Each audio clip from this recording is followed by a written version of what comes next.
Chet at OKC. He's with Poku. First of all, great buddy cop movie, Chet and Poku. I would definitely watch that. Maybe even a limited series. Actually, Shams just tweeted that Poku's demanding a trade. Poku's like, there's only room for one of us. KOC, just Chet, SGA, Josh Giddey. Let's just take those three. Put Trey Mann in there, because you and I have forgotten Trey Mann in the past. Yeah. I actually liked what I saw from him next year. Trey Mann really finished that year strong, Ryan.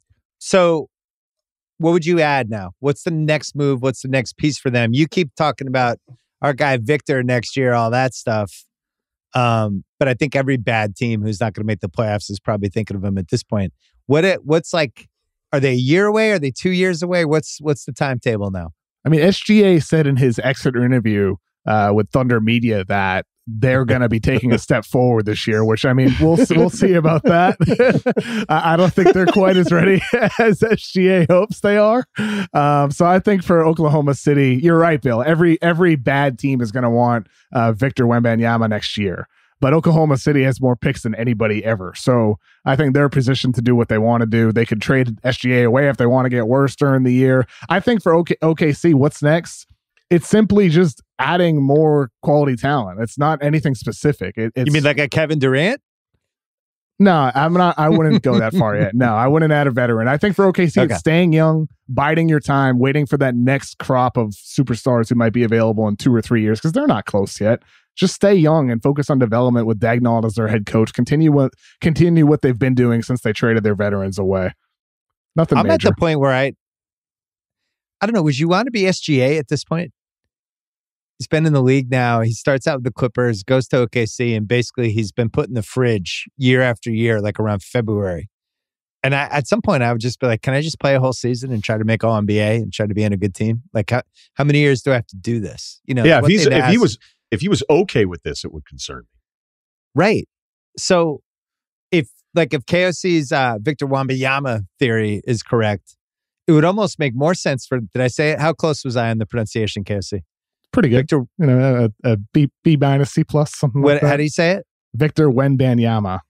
I've been nailing Giannis Antetokounmpo for like 3 years. So I'm gonna in a year from now, I'll be nailing it. Yeah, Wembanyama. You got a year, dude. Yeah. But if 11 months. If they're looking at him, maybe SGA, like at some point, maybe think about moving him if you want to bottom out one more time. I don't know. I feel bad for him. I don't like when players are just stuck on these lottery teams. They actually win more games than you would expect, too. Like, for the weirdest thing about all the tanking teams this year, like kind of taking Cerruti's Orlando point a little bit further, you had all these teams that were supposed to be terrible. And I felt like the last couple of weeks of the season, like Orlando was playing really hard. Thunder were in games. Portland was the one that was like, you guys think you're going to tank? Wait until you see what we do the last couple of months. And then, we could talk all about wanting Victor here, stay first name basis. But it doesn't mean like you still have this pretty low chance of locking it in. So OKC's stockpiling all these picks, right? Everybody's making fun of them, including me. Like, what are you going to do with all these picks? Presti's just waiting for the moment when he could just kind of throw the 3 quarters at somebody for a $2 bill, which is kind of what happened tonight. He gets this number 11 pick for 3 picks that just weren't going to be in the lottery under any circumstances, right? What does he care? He's got 20 more picks. The Knicks were in a situation where they're trying to create cap space, whatever. But this is why I guess you get all these picks waiting for this moment. So it'll be interesting to see if it works out or not. They took Chet Holmgren. They took Dang.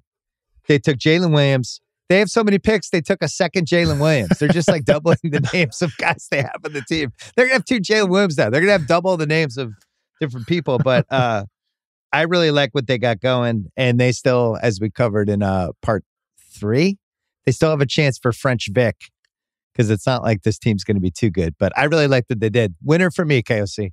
I'd say they're the winner of the drafts. I love what they did. Chet Holmgren at 2, as we talked about earlier. Jang the upside. Jalen Williams at the 12th pick.